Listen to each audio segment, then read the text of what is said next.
Mi nombre es María Eugenia Cabrera Catalán. En este primer video voy a responder a sus preguntas sobre la antimateria, las interacciones de la naturaleza, el modelo estándar, neutrinos, entrelazamiento cuántico y sobre mi experiencia. ¿Qué es la antimateria? Primero recordemos que la materia está formada por átomos. Los átomos tienen un núcleo y alrededor del núcleo hay una nube de electrones. Este núcleo está formado por protones y por neutrones que a su vez están formados por quarks. Entonces, toda la materia que conocemos está formada por tres partículas, dos quarks y un electrón. Entonces, ¿de qué está formada la antimateria? La antimateria está formada de antipartículas y las antipartículas tienen las mismas características que las partículas, pero con carga eléctrica opuesta. Es decir, un electrón tiene carga eléctrica negativa, su antipartícula, el positrón, tiene carga eléctrica positiva. Cuando una partícula y su antipartícula colisionan, pueden aniquilarse y producir dos fotones de luz. También, dos fotones de luz pueden producir un par de partícula y antipartícula. ¿Hay más materia que antimateria en el universo? Sí, hay muchísima más materia que antimateria. ¿Son las antipartículas interpretadas como partículas viajando en contra del tiempo? No exactamente. Lo que pasa es que este es un truco matemático, digamos, que se utiliza para poder describir la interacción partícula y antipartícula. ¿A qué nos referimos cuando hablamos de las cuatro interacciones fundamentales de la naturaleza? Bueno, para responder a esta pregunta, primero vamos a hablar de qué es una fuerza o una interacción fundamental. Pensemos en la fuerza que ejercemos sobre un objeto cuando lo empujamos.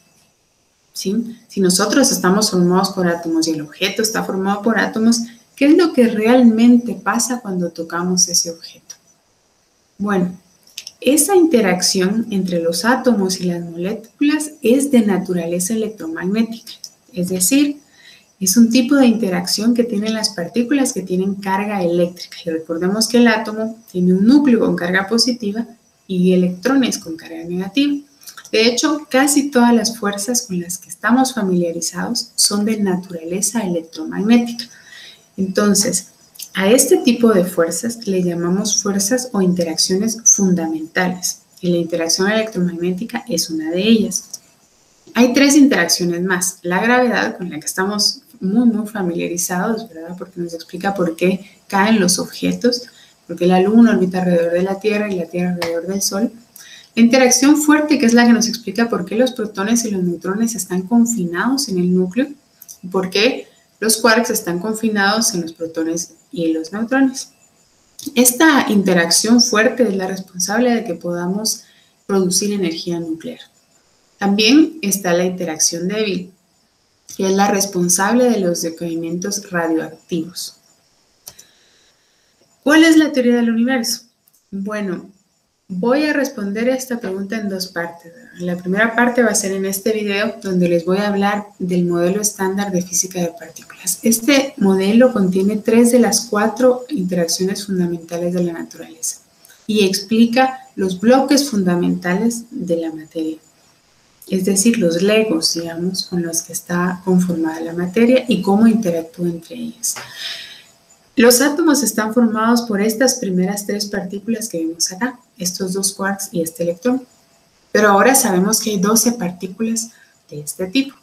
Esta primera columna representa la primera familia, esta la segunda, esta la tercera, que son simplemente copias, por decirlo de alguna forma, de esta primera, pero con las partículas tienen una masa más grande. También tenemos partículas que son los mediadores de las fuerzas. Por ejemplo, la interacción electromagnética está mediada por fotones. Los fotones son la luz, ¿verdad? La interacción fuerte está mediada por gluones, la interacción débil es por bosón W y Z. También está el bosón de Higgs, cuyo mecanismo es el que nos explica por qué las partículas adquieren masa. ¿Está el bosón de Higgs convencionalmente incluido en el modelo estándar? Sí, cuando hablamos del modelo estándar incluimos el Higgs, aunque cuando se formuló el modelo estándar no estaba incluido. ¿Cuánta energía se necesita para arrancar el electrón de un átomo o para romper los protones? No, para responder esto voy a dar como referencia los rayos X, que tienen energía entre 100 y 100.000 electronvolts, ¿sí? Para arrancar un electrón de un átomo de hidrógeno necesitamos 14 electronvolts. Para romper un protón necesitamos 940 megaelectronvolts. Y para que tengan una idea de la energía en la que se colisionan las partículas, el bosón de Higgs fue detectado al colisionar dos protones con una energía de 7 a 8 teraelectronvolts. Es esta cantidad, o un 8 con 12 ceros, de electronvolts. ¿Podría contar una anécdota divertida? Bueno, no sé si va a ser divertida, pero voy a intentar contarles una historia interesante. Y es sobre el decaimiento radioactivo que le llamamos decaimiento beta, que en realidad es un neutrón, dentro de un núcleo que decae a un protón y a un electrón. Cuando se medía este decaimiento a principios de 1900, parecía que no se estaba conservando la energía. Esto causó una crisis en la comunidad, porque el hecho que se conserve la energía es una consecuencia de que las leyes de la física son invariantes en el tiempo. Entonces, imagínense el tamaño de la crisis que esta medida estaba produciendo. Pues en 1930 vino Pauli y dijo, no, lo que pasa es que al decaer el neutrón en un protón, también se produce otra partícula que se llama el neutrino. Este neutrino le llamó así porque tenía que ser una partícula neutra y con una masa muy pequeñita. Pasó bastante tiempo para que se pudieran detectar los neutrinos. Fue hasta 1956 que se pudo detectar el primero. ¿Qué estudios se hará en DUN para comprobar si los neutrinos son responsables de que exista más materia y antimateria? Bueno, DUN es un experimento que va a producir un haz de partículas que van a viajar 1300 kilómetros y se van a detectar en Stanford. Al detectar los neutrinos se va a estudiar el mecanismo por el cual se produce su masa. Aquí es importante mencionar que en el modelo estándar no se puede explicar el comportamiento de los neutrinos. Es una de las razones por las que sabemos que el modelo estándar está incompleto. Entendiendo un poco más cómo se generan las masas de los neutrinos y los antineutrinos, podría ayudarnos a entender por qué hay más materia que antimateria. Podría darnos algunas pistas, ¿verdad? A través de un mecanismo que se llama bariogénesis a través de leptogénesis. Se ha realizado un entrelazamiento cuántico en el laboratorio. El experimento más grande es el de Quantum Science Satellite, que es un satélite que produce dos fotones entrelazados que se detectan en dos estaciones en China. Estas estaciones están separadas por 1200 kilómetros de distancia. Si quieren saber más sobre esto, pueden preguntarle a Giovanni Ramírez, él es profesor también de la Escuela de Ciencias Físicas y Matemáticas, y esta es su página. Las últimas preguntas son sobre mi experiencia. Tengo más compañeras mujeres. Yo soy la única actualmente trabajando como investigadora y profesora en la Escuela de Ciencias Físicas y Matemáticas. Hay otra persona, pero actualmente está estudiando el doctorado en el extranjero. En matemática no hay nadie y hay una persona que es una bióloga y es experta en filosofía de la ciencia que está en el área de sociología humanística. Ha podido implementar gran parte de su conocimiento aquí o ha encontrado resistencia. Bueno, yo doy las clases de física de altas energías y de teoría cuántica de campos en la carrera de licenciatura en física. La investigación la hago con colaboradores de universidades extranjeras, porque en Guatemala actualmente soy la única investigadora activa en física de partículas. Hay un experto en física de partículas en la Universidad del Valle en este momento, pero actualmente está dedicado a docencia.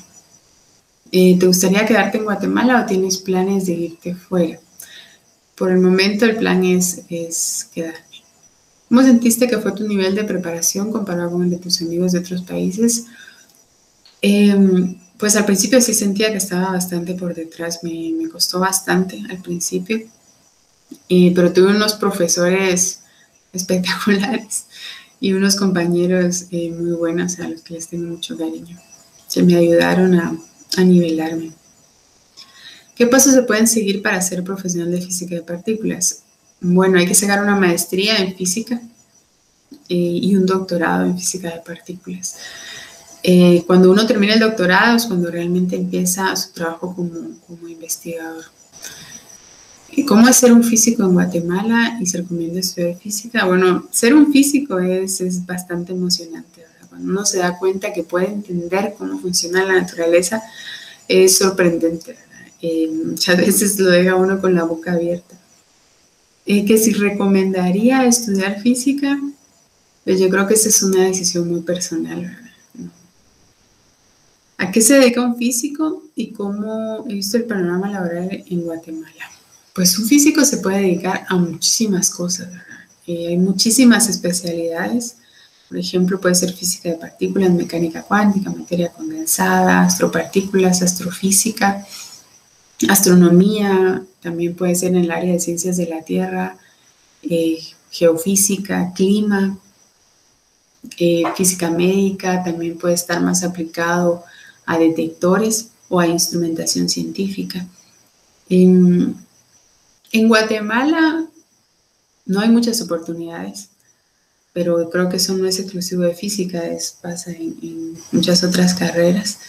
Y yo creo que para hacer investigación todavía hay que abrir brecha. ¿Hay algo que hubiera querido saber antes de que adentrarse en su área o algún tipo de consejo?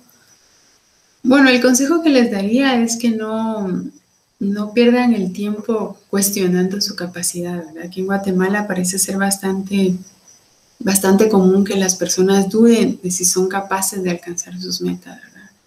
No vale la pena ni siquiera pensar en eso, ¿verdad? Creo que lo más importante es que uno trabaje duro y persiga sus sueños. Gracias.